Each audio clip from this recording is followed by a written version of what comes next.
Bonjour chers amis, soyez les bienvenus à la prière du matin.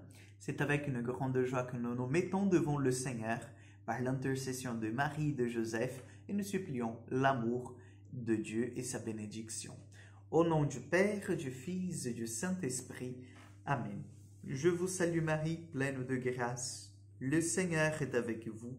Vous êtes bénie entre toutes les femmes. Et Jésus, le fruit de vos entrailles, est béni. Sainte Marie, Mère de Dieu, priez pour nous pauvres pécheurs, maintenant et à l'heure de notre mort. Amen. Notre-Dame de la sagesse, priez pour nous.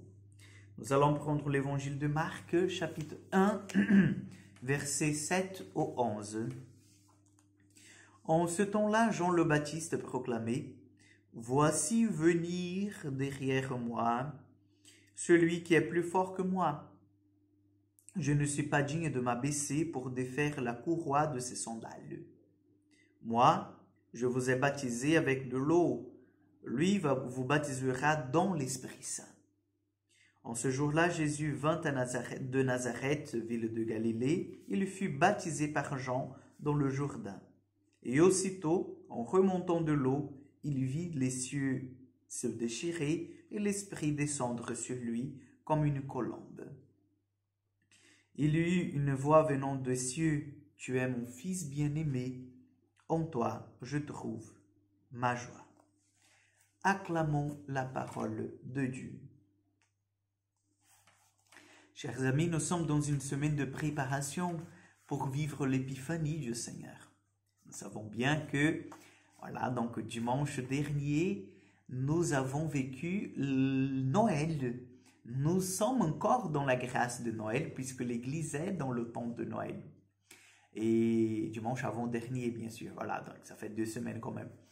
Et aujourd'hui, dans cette semaine, nos cœurs, ils se tournent déjà vers la grâce de l'Épiphanie.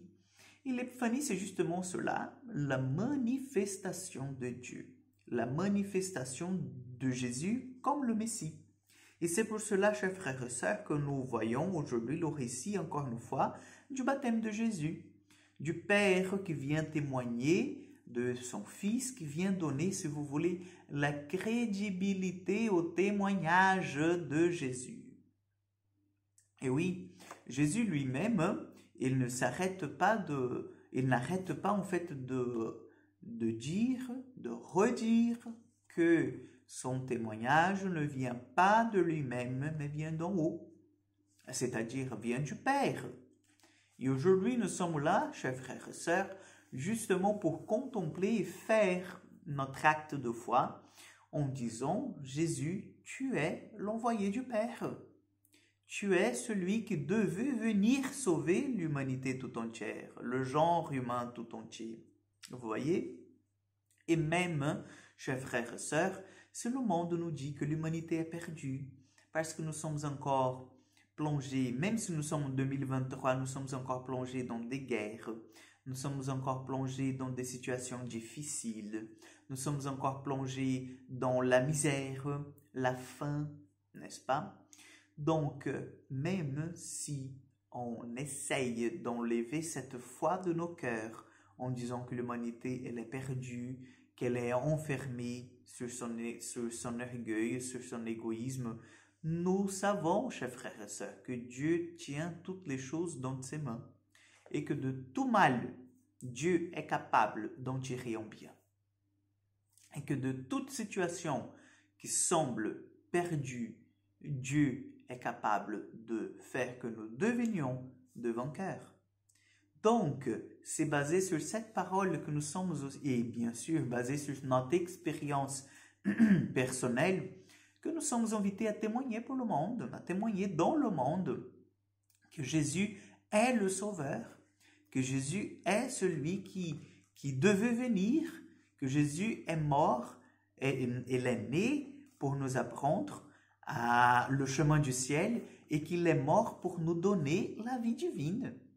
Donc nous sommes invités, c'est notre mission de témoigner de la présence du Christ, du salut que le Christ apporte à l'humanité tout entière.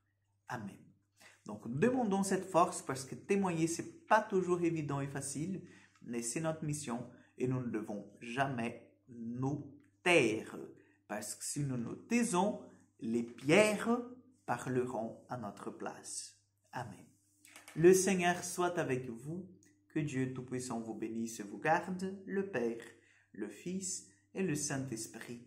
Amen. Bonne journée, chers frères et sœurs, que Dieu vous bénisse et à demain pour encore une prière du matin.